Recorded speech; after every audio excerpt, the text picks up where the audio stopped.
Amém, irmãos? Espero que todos estejam bem, todos estejam em paz. Vamos ao nosso texto base, livro do profeta Amós, capítulo 5, versículo 1 diz assim: Ouvi essa palavra, que levanto como uma lamentação sobre vós, ó casa de Israel. Até aqui. Amém. Vamos orar. Senhor, nós oramos por tua palavra, oramos em nome de Jesus pedindo que o Senhor venha com o teu poder, com a tua graça, edificando a tua igreja. Me capacita, Senhor, a transmitir a palavra de maneira bíblica e dá entendimento aos teus filhos. No nome de Jesus, amém. Amém, irmãos. Veja, capítulo 5 de Amós, eu estava vendo, fazendo um estudo, aí eu caí numa pregação de Amós do reverendo Hernanes Dias Lopes, e ele colocou o nome da pregação seguinte: o velório de Israel, nesse capítulo 5. E eu achei curioso o título, achei até o título ousado, mas veja, no versículo 1 ele fala: ouvi essa palavra, que levanto como uma lamentação sobre vós, ó casa de Israel. O que é uma lamentação? Uma lamentação eram cânticos, eram poemas, eram palavras lançadas em velório, quando alguém morria. Por exemplo, quando alguém era bem querido, o velório dele era cheio. E aí as próprias pessoas que estavam no velório lamentavam. Puxa, tal coisa, a pessoa era assim, a pessoa era assado, tal. Agora, quando a pessoa era ruim e morria, o que eles faziam? Eles contratavam as carpideiras. Quem são as carpideiras? São as choradeiras profissionais de velório. E elas faziam todas essas lamentações. Imagina-se até que algumas lamentações deviam ser comuns, já meio que gravadas. Por exemplo, hoje quando você vai no velório, as frases que estão nas coroas de flores, elas são repetitivas. Todo velório que você vai, você vê frases parecidas. Da mesma forma era nessa época. Agora, o que o profeta vai tratar aqui é o seguinte: tipo, do ponto de vista de Deus, morreu, já era, acabou, não há mais o que fazer. Lembrando da situação do país. O país vivia bem, o país estava em expansão militar, o país estava em expansão econômica, e aí vem um camarada no centro da capital e começa a falar do velório de Israel, começa a falar do fim de Israel. Como eu sempre digo, o crente é um sujeito meio esquisito. E quando o crente fala da parte do Senhor, muitas vezes ele surpreende. E fala coisas que às vezes não encaixam muito bem, mas que naquele momento você não enxerga.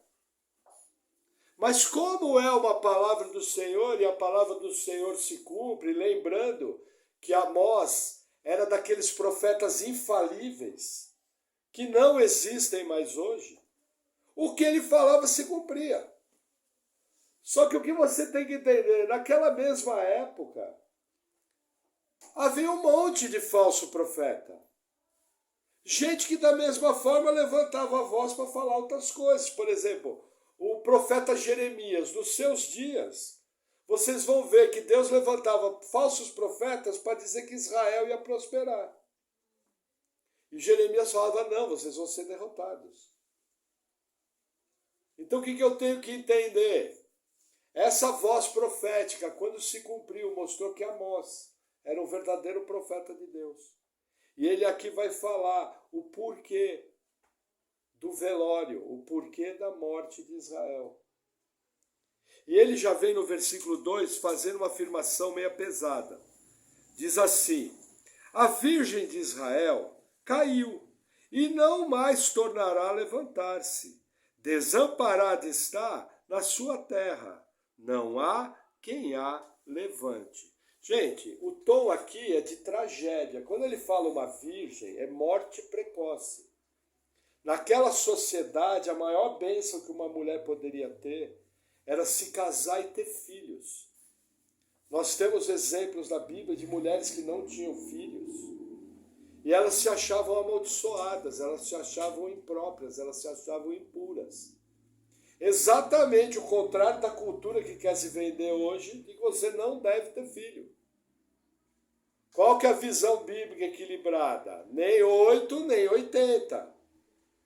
A terra vai estar cheia, você não precisa ter aquele montão de filho, mas a Bíblia nos mostra que filhos são bênçãos, são a continuidade. Agora, quando ele fala caiu a virgem de Israel, é a mesma coisa que a morte de um jovem.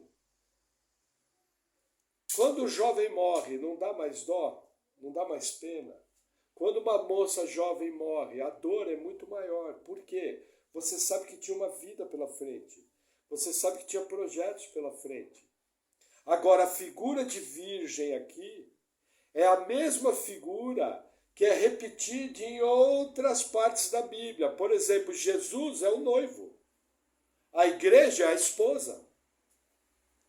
Por exemplo, no livro do profeta Oséias, Israel é uma prostituta que se prostituiu atrás dos ídolos. Então sempre Deus usa para representar seu povo uma figura de mulher. E ele como esposo. Então aqui o que ele está falando é o seguinte, aconteceu uma tragédia, Israel caiu. E ninguém vai levantar. Ninguém vai tocar um dedo. Ela caiu e vai ficar dessa forma. Mostrando o quê? Que nunca mais Israel seria edificado novamente. O povo ia ser arrancado com raiz e tudo. Por causa do que o profeta vai explicar mais à frente. E aí no versículo 3 ele continua. Porque assim, diz o Senhor Deus, a cidade da qual saem 1000, conservará 100, e aquela da qual saem 100, conservará 10, para a casa de Israel. Vou fazer uma pausa aqui. O que ele está falando aqui? Da morte do exército de Israel. Numa proporção dada de 90%, de cada 10, 9 morrem. Lembram na palavra passada que nós passamos por um versículo onde dizia que o cheiro dos corpos ia infestar a cidade? Na última palavra eu não expliquei tão bem esse versículo porque eu ia passar por aqui. O que Deus estava falando? Que o juízo ia ser tal, que a cidade ia se encher de corpos de mortos, não ia dar tempo deles enterrarem os corpos, e os corpos iam começar a apodrecer na cidade. E o mau cheiro começar a subir. É essa profecia aqui. De cada 10, 9 morreram. Vamos analisar uma outra passagem, em contrapartida na Escritura. Um perseguirá 1000. Lógico que é figurativo. Vamos pegar uma outra passagem em que um dos valentes de Davi, numa campanha militar, derrotou 800 homens. Numa campanha militar. Quem capacitou aquele valente? O próprio Davi, quando foi se casar com Mical, ele levou o prepúcio de 200 filisteus. Quantas e quantas vitórias do povo de Israel. O que está acontecendo aqui? As maldições de Deuteronômio 28 e Deuteronômio 29, da lei de Moisés, estão se cumprindo sobre Israel. Da mesma maneira que se cumpriram em toda a história, sempre que o povo desobedeceu, o quadro foi o mesmo. Agora você imagina quem é que vai para a guerra? Um idoso de 60, 70 anos ou um jovem de 18 anos? Um jovem. Você imagina 90% da geração ser morto? Lógico, esse número aqui não é literal. Você Precisa tomar cuidado com determinados números. Não está dizendo que vai ser exatamente 9 e vai sobreviver um. Está dizendo que a grande maioria vai morrer. Você imagina você entrar numa guerra e perder toda uma geração? Eu lembro, em 1978, na Guerra das Malvinas, por causa da loucura dos governantes, boa parte de uma geração de jovens militares argentinos morreram bestamente nas águas geladas do Atlântico Sul. Não precisava, mas é consequência de não temer a Deus. Aqui no caso, mais rigoroso ainda, a juventude arrancada. Perdeu-se. Uma tragédia nacional. Toda a força de trabalho, toda a geração futura arrancada. Com raiz e tudo. Por causa de juízo. Aí você fala, nossa, mas será que Deus não está rigoroso? Vamos analisar o contexto dos próximos versículos. Versículo 4. Porque assim diz o Senhor à casa de Israel, buscai-me e vivei. Aqui Deus começa a apresentar a graça. Deus começa a apresentar o caminho do arrependimento. E ele fala, olha, vai ter um velório, vai morrer a geração inteira. Vocês vão cair e não vão se levantar. Ponto. Não, vírgula. Porém, se vocês me buscarem, vocês vão viver. Deus está dando opção a Israel de se arrepender das más obras, se arrepender dos maus caminhos, se voltar para ele e ser livrado. Sempre, sempre Deus dá uma escapatória. Quando chega ao nível de Deus entregar a pessoa a ela mesma, é porque ali, de uma maneira que nós não compreendemos, não havia mais jeito. Como foi, por exemplo, no caso de Faraó. Não havia retorno. Mas aqui Deus está falando, olha, buscai-me e vivei. Porque qual é o contraponto? Versículo 5. Mas não busqueis a Betel, nem venhais a Gilgal, nem passeis a Berseba, porque Gilgal certamente será levada ao cativeiro, e Betel será desfeita em nada. Deixa eu explicar aqui uma coisa bem interessante. Aqui, Deus está fazendo um contraponto entre a idolatria e o culto a Deus. O que é Betel? Betel é o lugar onde Jacó, fugindo da sua casa, do seu irmão Esaú, ele dorme à noite em cima de uma pedra, e aí ele tem um sonho e vê uma escadaria com anjos subindo e descendo. Aí ele chama aquilo de Betel, o local onde Deus está. O que Jeroboão II fez? Jeroboão I. Montou um templo em Betel, colocou um bezerro de ouro, criou uma falsa religião. Mas ele criou essa falsa religião em que local? No local onde Deus está. É uma falsa religião muito bem acabada. Havia uma movimentação de procissões, peregrinações, visitação. 3, 4 vezes por ano o povo ia lá. Por quê? Você imagina já viu aquelas placas de igreja? Deus está presente nessa igreja. Quem é que não quer ir para uma igreja que Deus está presente? É o santuário de Betel. Quando o povo olhava à sua volta e falava, nós estamos prosperando. O povo olhava à sua volta, nós estamos ganhando guerra. O povo olhava à sua volta e falava, nós estamos bem com Deus, nós somos nação escolhida. Está tudo bem. Nos meus estudos, eu passei por uma palavra do reverendo Augusto Nicodemos, e ele chama isso de teologia do Reino do Norte. Ele está certo. O povo olhava e falava, nós estamos bem, nós somos um povo escolhido. A economia está boa, o exército está ganhando batalhas. Nós adoramos no local onde Deus está, Betel.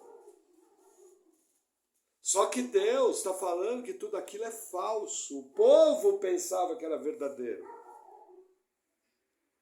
Da mesma maneira, Gilgal, onde é que fica Gilgal? Foi o local onde os israelitas atravessaram o Jordão a seco, quando foram conquistar a terra, na época do general Josué.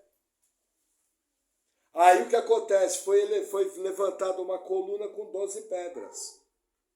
É o local da vitória, é o local da conquista. Venha para o culto da vitória, venha para o culto da conquista. Onde? Gilgal. É ali que está a coluna que o grande general Josué levantou, onde o povo iniciou a campanha, que ganhou a terra.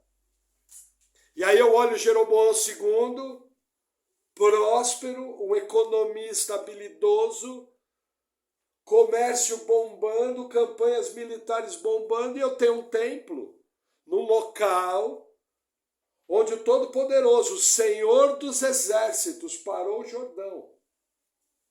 E o povo atravessou para conquistar a terra. Estão entendendo a mentalidade? Venha para a grande campanha da vitória. E aí eu tenho o terceiro templo de Berseba, onde também era na região de Dan, onde também acontecia a adoração ao bezerro. O que é curioso? Os 3 templos tinham sumo sacerdote. Os 3 templos tinham sacerdote.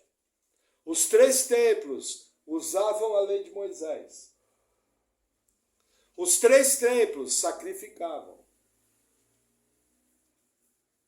Os 3 templos eram falsos e irritavam a Deus. Imagina o quadro, você está numa igreja, você canta hino bíblico, você tem uma pregação bíblica, mas uma prática completamente errada. E dentro daquela pregação bíblica você tem coisas que se desviam da verdade. Só que aparentemente está tudo bem. E você não percebe. Mas segundo os princípios que estão sendo expostos aqui, um dia a conta chega. Lembra que eu ensino para vocês, como diz o pastor Marcos Granconato, as más teologias destroem vidas? Destroem vidas. Aparentemente está tudo bem, começa a funcionar bem. E Deus aqui está fazendo um chamado, gente, larga essa religião falsa, larga essa coisa errada e me busquem. Qual que era o local de buscar Deus? Primeira coisa, romper com a idolatria do bezerro de ouro. Lembra o mandamento? Não farás para ti imagem de escultura de nada que há do céu, há na terra, embaixo da terra. Lembra? Não farás para ti. Aqui tinha bezerro de ouro. Inclusive inspirado numa prática lá do Egito, o chamado boi ápis. Era uma prática lá do Egito, que trazia mais irritação ainda a Deus. E Deus está falando, buscai. Percebem? Depois nós vamos ver isso nas aplicações, uma responsabilidade que você tem de estar congregando numa igreja bíblica. Ah, pastor, como é que eu sei que a igreja é bíblica? A primeira coisa, você precisa conhecer a Bíblia. Se você não sabe 2 linhas da Bíblia, você não tem a mínima condição de avaliar. E você pode estar congregando em Betel. Você pode estar congregando em Gilgal. Você pode estar congregando em Berseba. A caminho do velório da Virgem de Israel. Achando que está tudo bem. E não está. Lembra que eu ensino, falso evangelho gera falso crente. E falso crente não vai para o céu. Só vai para o céu quem nasce de novo. Pelo poder do Espírito Santo. É o caminho que está exposto aqui. Lembra que eu falo? Amós é extremamente atual. E aí a narrativa continua, versículo 6. Ó a bondade do Senhor. Buscai ao Senhor e vivei, para que ele não irrompa na casa de José como um fogo, e a consuma, e não haja em Betel quem o apague. O que Deus está falando? Gente, me busca, 2ª vez que ele fala. Lembra, quando eu leio um capítulo e algo se repete, aquilo é a tônica do capítulo. Aquilo é a verdade que está querendo ser ensinada. Só que aí Deus fala o seguinte, por que ele fala casa de José? Porque os 2 filhos de José eram Efraim e Manassés. A maior tribo de Israel era Efraim. Eles eram os melhores guerreiros. Então, quando ele fala aqui casa de José, ele está falando, ó, Israel. Sabe da mesma maneira que a gente fala crente, evangélico e protestante?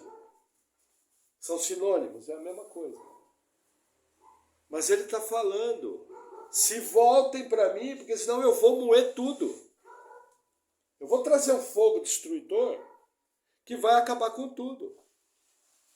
Aí você fala, nossa, pastor, que bom que a gente está na nova aliança.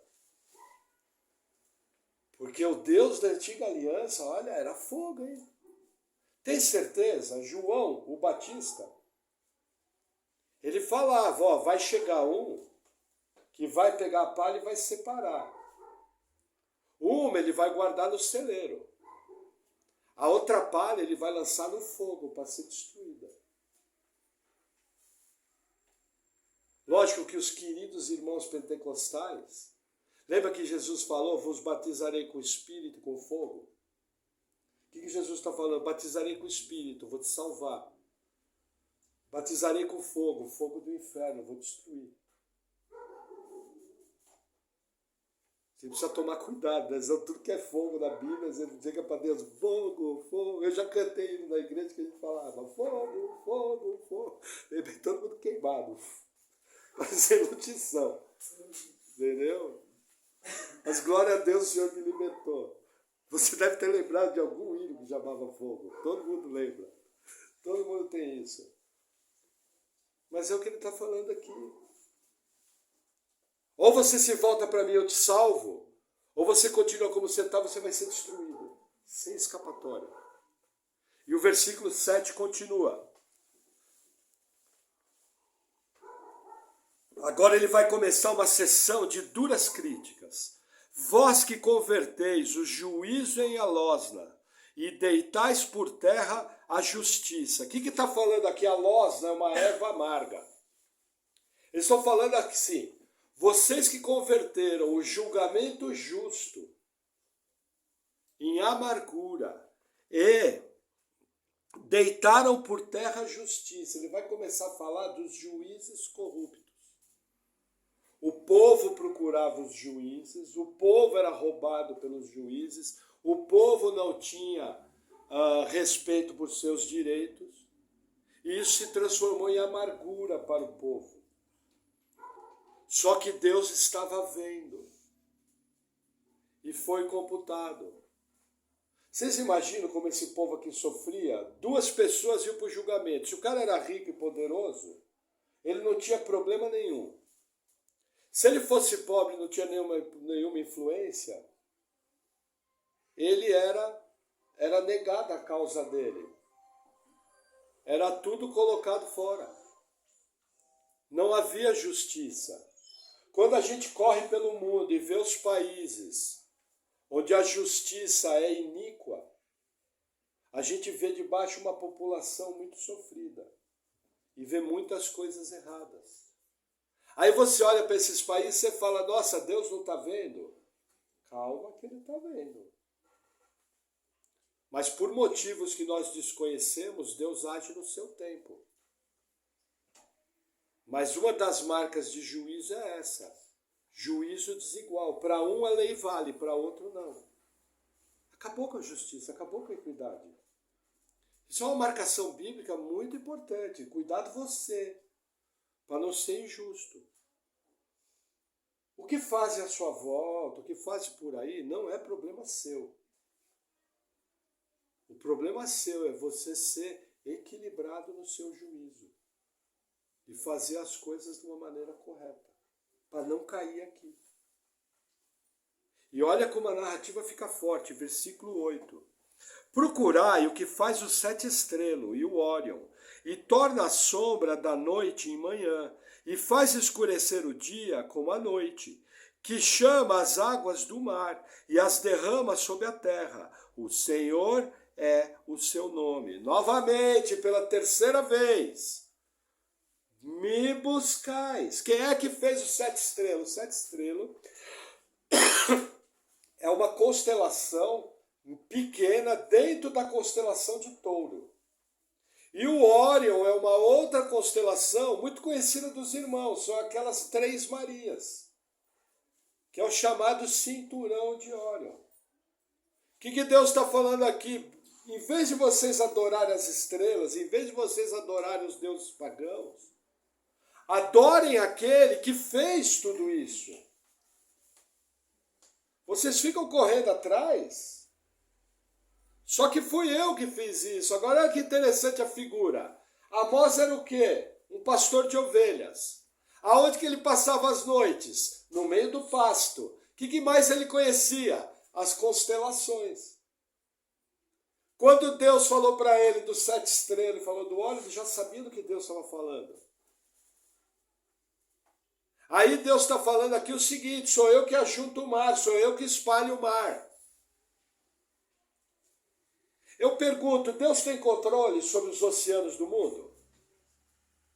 E quando um navio é afundado e morre 100 pessoas, Deus tem controle sobre o mar?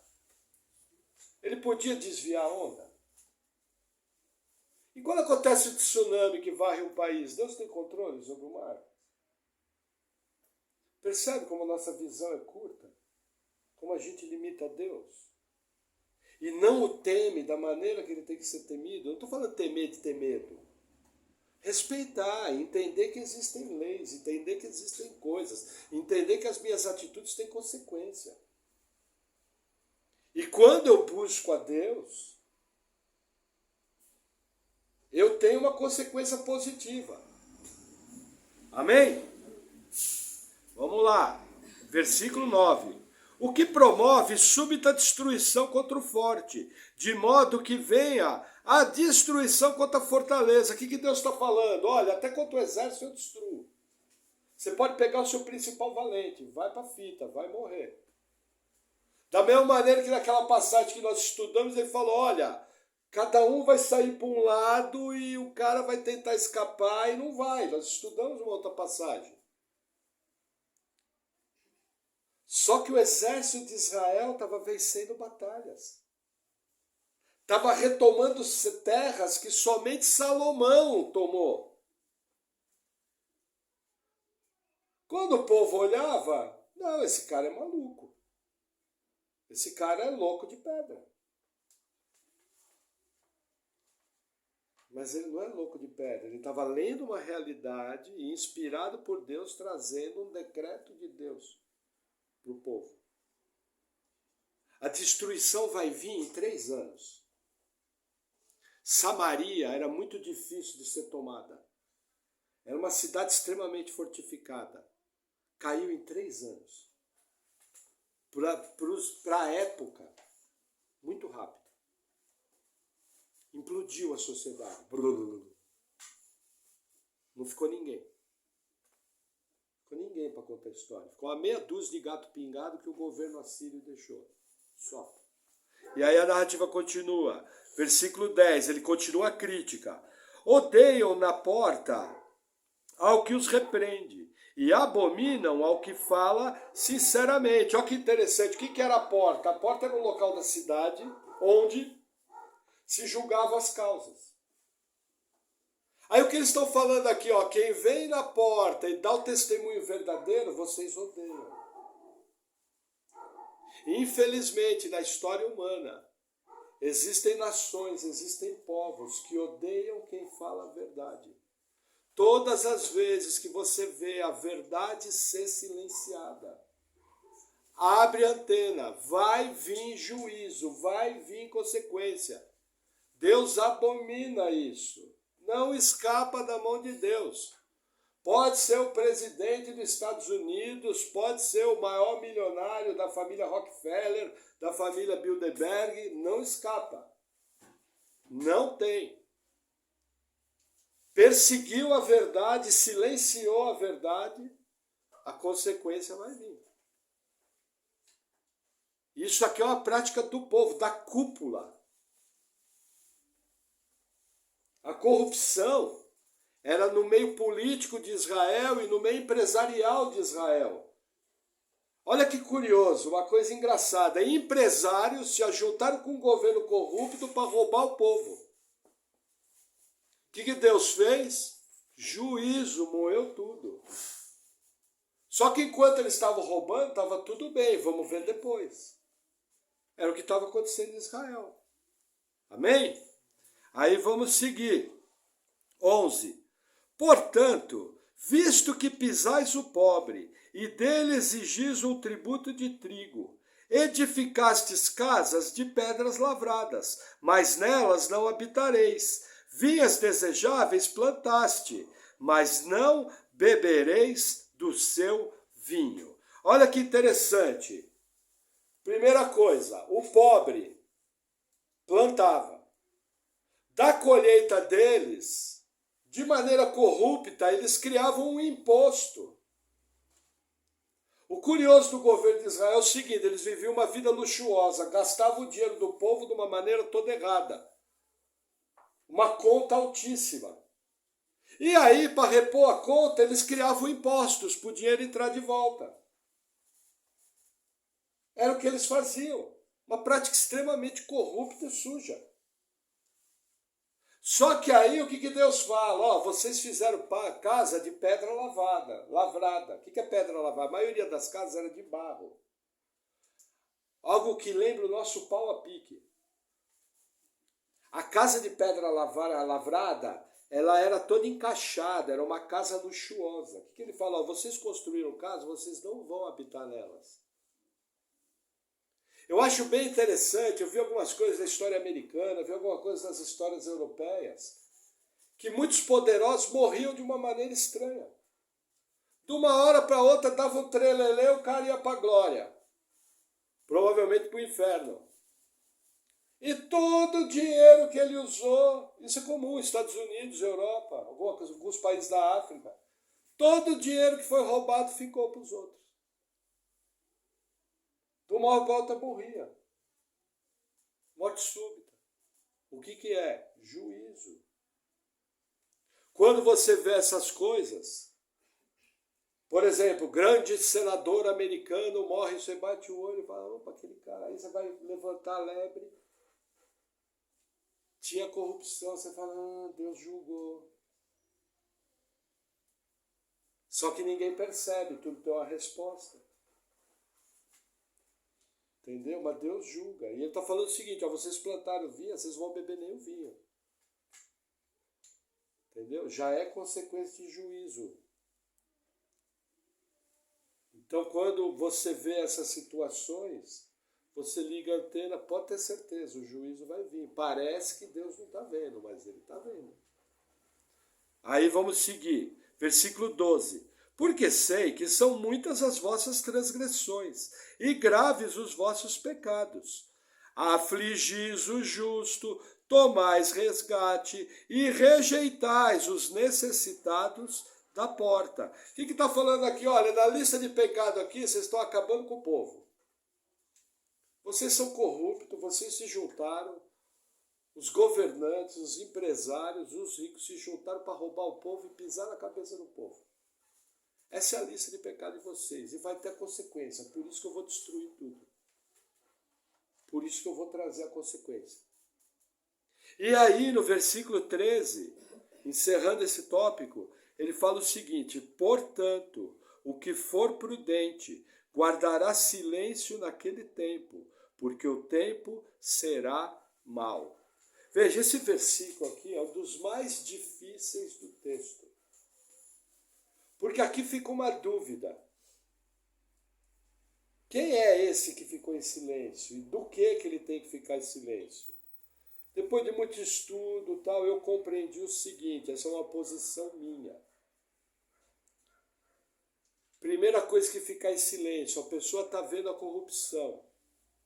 Está vendo que a coisa está feia. Mas ela está vendo que não adianta falar nada, não vai mudar. Não tem o que fazer. E se abrir a boca, o prejuízo vai ser pior. Correndo até risco de vida. Correndo até o risco de ser preso, ser jogado numa masmorra. Então esse é o primeiro aspecto aqui. Olha, quando você perceber que o caldo engrossou, fica quieto, você que é sábio e prudente. E também se apresenta aqui o segundo aspecto dentro do texto. Quando você vê o juízo de Deus caindo sobre a terra, não lamenta, não fica sentido. Guarda a tua boca, fica quieto. Tenta lembrar na sua vida, com certeza você conhece pessoas que pintaram e bordaram, aprontaram tudo. A hora que o juízo veio, Deus arrancou com raiz e tudo. Aí você queria lamentar, ver assim, não, mas o cara plantou, o camarada colheu. Já indo para as aplicações da palavra, vamos começar por esse versículo, veja. A Bíblia fala para você não repreender o tolo na sua tolice. E a Bíblia fala para você repreender o sábio. Aí eu estava lembrando, às vezes eu vi algumas manifestações, vi algumas questões aí espalhadas pelo mundo. Por exemplo, outro dia eu vi numa grande cidade europeia, tinha um judeu que ia fazer uma exposição. Aí os jovens daquela cidade não queriam deixar o judeu fazer a exposição. E os funcionários do lugar tentavam discutir. Gente, teve até funcionário que apanhou. E para o expositor entrar e sair, ele teve que entrar e sair escoltado. Existem situações que você não pode abrir a boca. Levando para o futuro. Se você é um cristão consagrado, pode acontecer que vai chegar um momento em que você vai ser afrontado na sua fé. Só que pode ser que você vai ser afrontado por filhos de Belial. E com filho de Belial não adianta argumentar. Com filho de Belial você fecha a boca e some dali o mais rápido possível. Para que nenhum mal aconteça com você, para que nenhum mal aconteça com os seus bens, para que nenhum mal aconteça com as pessoas que você ama. Não repreenda o tolo na sua tolice. Existem determinados assuntos dentro da família que estão destruindo a unidade das famílias. Fuja desses assuntos. Outro dia eu estava conversando com um conhecido meu e ele estava reclamando, ele falou, olha, eu não consigo falar nada lá com a minha família, os mais novos sabem tudo, nós somos tudo burro. Quando eu abro minha boca, eu sempre estou errado. Mas quando eu olho a minha vida, eu comecei minha vida quebrado, sem R$1 e construí tudo isso. Sou perfeito? Não. E aí o pessoal da família lá mais novo tiveram estudo, faculdade, profissão e são todos quebrados. Quem é que é o burro? Mas aí esse amigo meu falou o seguinte, mas aí eu aprendi uma coisa, agora eu fico quieto. Se eles querem ser bobo, que sejam bobo. Se eles querem se perder, que se percam. O que acontece? Agora eu passo o meu almoço tranquilo, assamos uma carne, falamos do Atlético. E tá tudo bem, eu vou cuidar da minha vida. E a vida vai ter que ensinar para eles. Eu fiquei pensando, né, esse conhecido meu, eu falei, nossa, esse camarada tem razão. Agora, eu também comentei com ele, eu falei, ó, tem um monte de gente, precisa ter equilíbrio isso aí, porque tem um monte de gente que eu conheço que gosta de ouvir uma opinião sábia. E que ama ouvir uma opinião sábia. Então a gente tem que pedir para Deus, aí já aproveitei, né, para dar uma palavrinha de Deus, alguma coisa assim. Essa pessoa não conhece o Senhor ainda. E eu falei, a gente precisa ter equilíbrio. Mas, gente, seja sábio. No seu trabalho, na sua família, no meio dos seus amigos. Existem coisas que você vai falar, você só vai arrumar encrenca. Não repreenda o tolo na sua tolice. Repreenda o sábio, ele vai te ouvir, você vai ter um bom siso da parte dele, um bom juízo da parte dele. Busque essa sabedoria. Nós vivemos uma época de muita divisão, de muita polarização, e isso está causando divisões até dentro da igreja. Então, cuidado, não entra nessa vibe, não vale a pena. Entendeu? Você que é sábio, saiba a hora de falar, peça tempero. Porque senão você vai ter muito problema, vai passar muito nervoso, vai ter muita dor de estômago e não vai fazer bem para a sua saúde. E a pessoa não vai mudar. Então assim, cuidado, lembre desse ditado, não repreenda o tolo na sua tolice. Isso aí está em Provérbios. O que mais que eu separei aqui?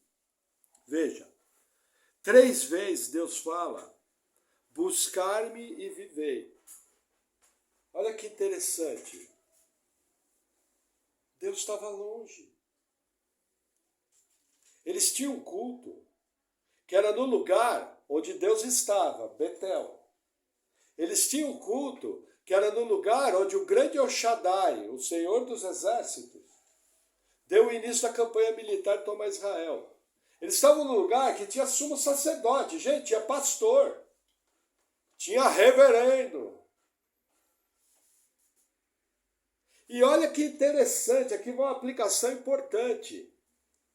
E na sua maioria as pessoas eram sinceras. E eram fervorosas. Vocês concordam que alguém que vai 3 vezes por ano, 4 vezes por ano, fazer uma procissão a pé, leva dízimo, leva até as colheres da casa, leva a tropa toda. Essa pessoa é fervorosa. Mais que muito crente. Se a pessoa está sendo sincera, se ela cumpre toda a regra, vai ter uma procissão em Betel, vamos. Agora nós vamos ter uma peregrinação para Gilgal, estou dentro, marca meu nome. Nós vamos precisar contribuir com o dízimo do sumo sacerdote. Não, está aí a grana. Essa pessoa está sendo sincera? Essa pessoa está sendo fervorosa? Só que engraçado, Deus vai mandar ela para o inferno. Não é curioso? Igreja Evangélica Batisteriana Renovada Presbiteriana dos Últimos Dias. Pastor, reverendo, vai tudo abraçado para o inferno, porque se for uma fé falsa, não vai salvar. Sinceridade não basta. Fervor não basta. Se você vai na Índia, a terra dos milhões de deuses, mais fervor que aquele povo ninguém tem. E a minha Bíblia ensina, o meu Senhor Jesus ensina, que lá, quem não nascer de novo da água do Espírito vai para o inferno. Com todo fervor, com toda sinceridade e com toda a religião. Mas o que eu estou querendo chamar a atenção aqui, o Evangelho se espalhou no Brasil, glória a Deus. Muita gente vai me criticar pelo que eu vou falar, mas eu falo com tranquilidade. Eu louvo a Deus pela vida dos irmãos pentecostais que foram para o campo missionário e foram um instrumento na mão de Deus para que o Brasil fosse ganho para Jesus. Muitos nem sabiam ler direito, eles só sabiam que Jesus salva, sabiam cantar 3 hinos, mas foi um instrumento na mão de Deus para pregar o Evangelho. O Espírito Santo veio, deu um novo nascimento e várias obras foram plantadas. Lembrando, vocês sabem da minha discordância teológica com vários ensinos pentecostais. Mas o que acontece? Dentro desse fervor, muita porta foi aberta. E dentro dessas portas abertas tem muita gente sincera e fervorosa. Se essa gente sincera, fervorosa, que canta hino, carrega a Bíblia, fala glória a Deus, aleluia, ouve rádio gospel, se não nasceu de novo, vai para o inferno. Com toda sinceridade, fervor e tudo. Percebe? Porque Deus não compactua com coisa errada. Se Ele não compactua com coisa errada, é limitada a obra. Aí você fala, mas pastor, a pessoa pode ser salva nesse lugar? Sim. pessoa pode nascer de novo? Pode, Deus pode salvar em qualquer lugar. Agora a pergunta é, depois de algum tempo, ela vai ficar lá? Normalmente não. Guardado um caso ou outro. Lógico, isso é muito complexo que eu estou falando, mas só estou mostrando para você o seguinte, é nascer de novo, da água e do Espírito. Cuidado, tem muita gente sincera. Tem muita gente que não nasceu de novo. Vai para o inferno com uma harpa debaixo do braço e uma Bíblia debaixo do outro braço. E vai passar a eternidade lá. Que bom, o inferno está cheio de boa intenção. Esse ditado é antigo. Mas é uma verdade. Que mais que eu marquei aqui? Veja. Cuidado. Ó, o povo peregrinava, o povo ia em procissão, o povo fazia um monte de coisa. Uma intensa atividade religiosa. Qual é a advertência que eu quero falar? Cuidado. Vida cristã é assim. Vida cristã é congregar. Vida cristã é orar. Vida cristã é ler Bíblia. Vida cristã é evangelizar. O que as pessoas fazem? Trocam tudo isso. Vida cristã é cuidar dos seus principais discípulos, a sua família. O que o pessoal faz? Junta tudo isso e joga no lixo. E entra numa atividade religiosa absurda. Fazendo 535 coisas. É ministério disso, ministério daquilo, obra de não sei o que, não sei o que lá, não sei o que lá, não sei o que lá. Aí você olha e fala, mas que vida tem isso? O que está sendo edificado? Qual a coisa mais importante para Deus? A coisa mais importante para Deus são os seus filhos. Qual é o grande comissionamento da igreja? Ir por todo mundo, pregar o evangelho e fazer discípulos. Você está fazendo discípulos? Você está nesse projeto? Você está edificando sua vida? Você está edificando sua família? Como eu costumo dizer, eu dou risada. Se caiu um endemoniado do seu lado, você vai sair correndo.